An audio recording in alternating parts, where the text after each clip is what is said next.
page turners, and welcome back to the channel. I'm Matthew, the man with a hat who reads. And today we're looking back at the month that was. This is my April wrap up. Oh wow, it's a Monday. What can I say? April wrap up.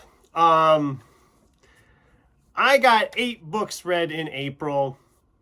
Bringing my total up to 31 for the year. I know the thing behind me says 33 already, but May has already been fairly good to me with my reading.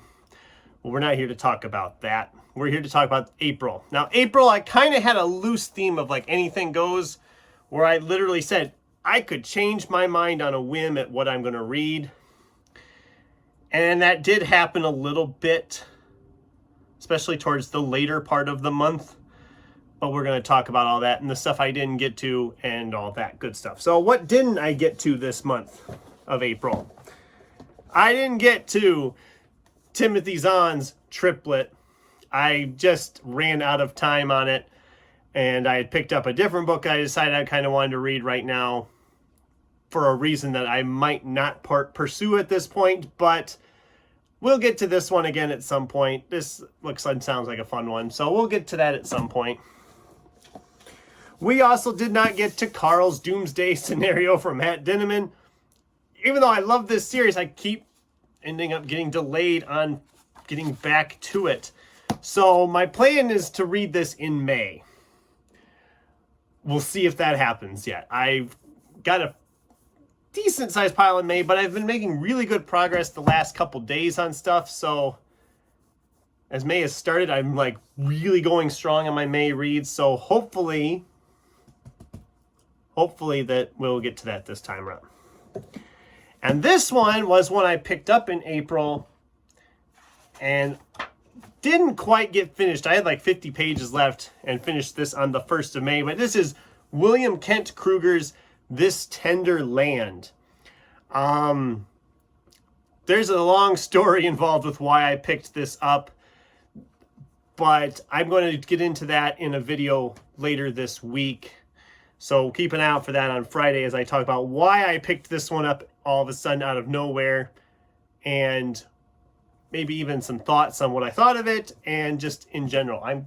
That's going to be a fun video. So keep an eye out for the video about William Kent Kruger and This Tender Land as a whole, because I might kind of consider it a review. It's kind of a review, so.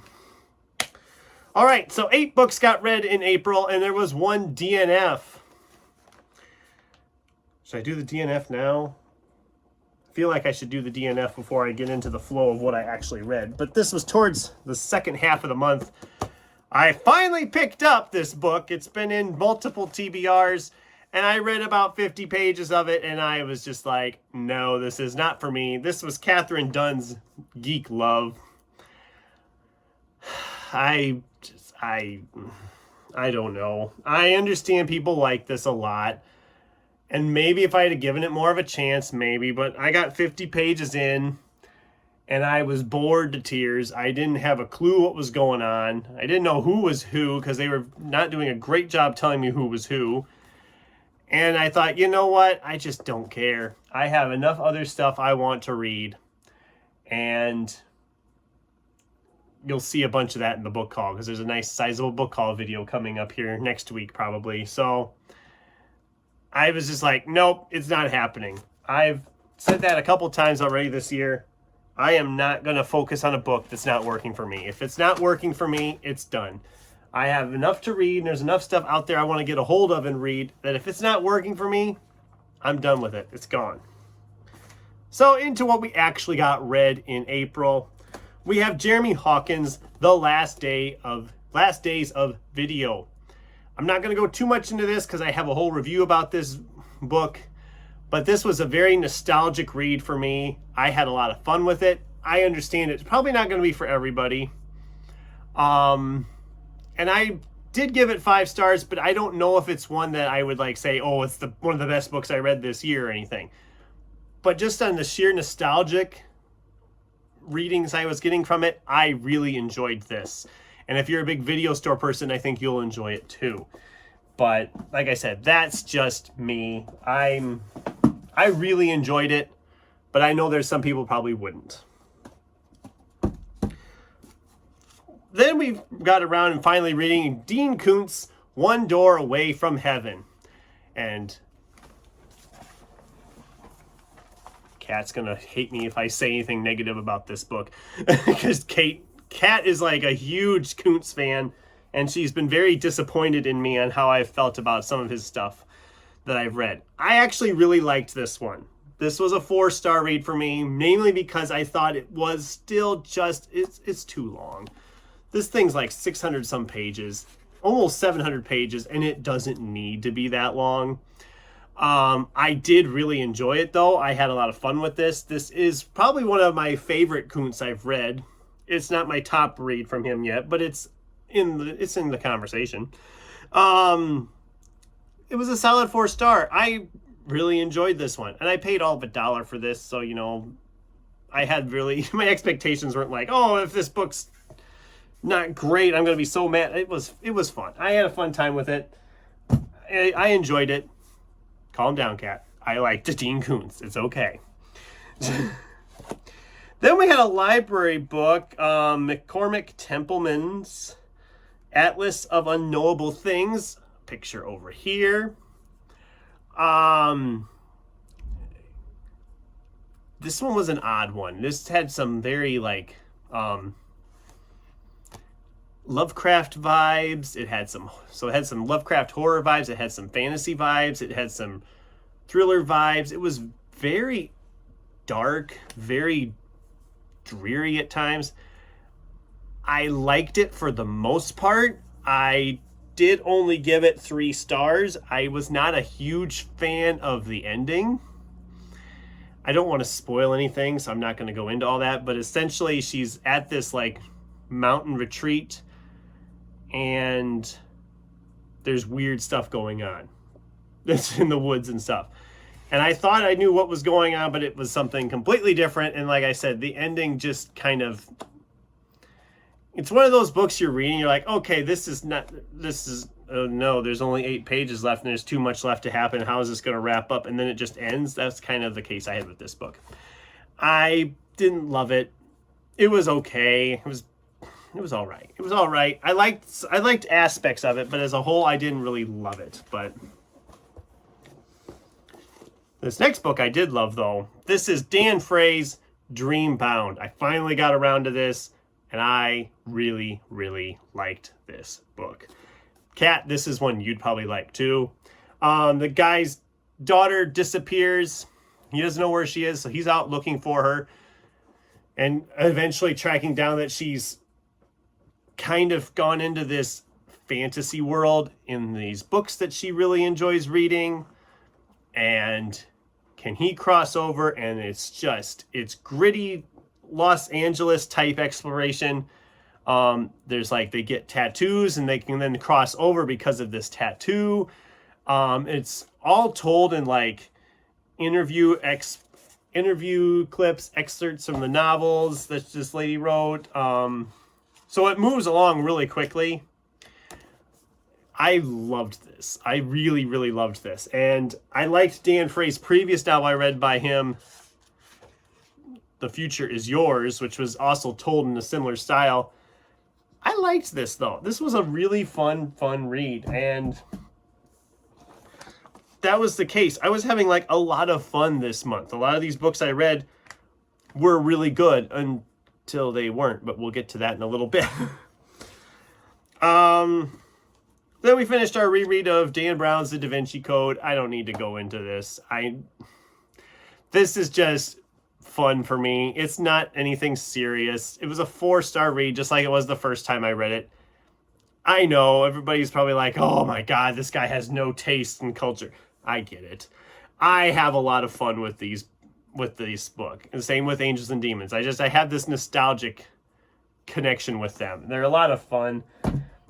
They're not great works of art. I will admit that. But they're fun. I have fun with them. What do you want from me? Sosuke Natsukawa's The Cat Who Saved the Library, the sequel to The Cat Who Saved Books. I started this and I was like just getting started and I thought, oh no, I was like, it's going to go this direction, and I'm not sure how I feel about this direction. We're just kind of repeating it with a new person and a different cat. And I'm like, oh, it's the same cat. Oh, it's a different person, but it connects back to the other one. I liked this one a lot. This was, again, a 5-star read, a nice comfort read, just like the first book was. I think I liked the first book just a bit more than this one, but this was still a 5-star read. It's just cozy. It's cozy fantasy. I really, really enjoyed it. So it was about this time I attempted Geek Love, and I had problems with Geek Love, as we already discussed. But then I also was reading Devils Kill Devils by Johnny Compton. Oh, this was a miss for me. I gave it 2 stars because I liked how it started. I liked the setup, but then it felt like this book just ground to a halt and got so boring and bland. And I know there's people who love this book. I think Sin really likes this author, and I really liked this book. I just did not vibe with this one at all. And I really wished I would have, because I was like, God, I love that first 50 page, the first 30 pages or so, when it was setting things up. I was like, okay, I am really intrigued with what's going on here. And then it just went flat, and I didn't care. I got through it. I didn't DNF it. It wasn't that long, and by the time I was thinking about DNFing, I was already well past the halfway point, so I just went ahead and finished it off. But I'm sorry, guys, this one was not for me. It just didn't vibe with me at all. And that bums me out, but here we are. And then while I was reading this Tenderland, I picked up another reread that wasn't originally planned. But there's a movie that just came out this last weekend based off of this book. And I thought if I was going to watch the movie, I'd kind of want a fresh look at the book, just in case I want to do an adaptation discussion. George Orwell's Animal Farm. I haven't read this since almost 20 years ago in high school, so it was kind of nice to get back and reread this. I'm not a fan of this edition that I found cheap one time because it was not proofread very well. It was not proofread very well. There's a lot of weird spacings and stuff, but that's nothing against the book. The book itself, it's still really good. It's more relevant than ever. And no, don't get into me with a political discussion. I don't want to discuss politics on here because there's enough of that in the real world. I figure this is a place to talk about books and just ignore and try to just not think about all the crazy stuff going on in the world. So don't come at me in the comments about all that. I don't know that I'll watch the movie now, so I might have just taken time to read this without actually following through on my plans, because I've heard the movie is god awful. We'll see. I'm still debating if I want to go and watch this movie or not. I haven't decided one way or the other. But if I do watch it and it's as bad as everybody says it is, expect a rant video to follow, because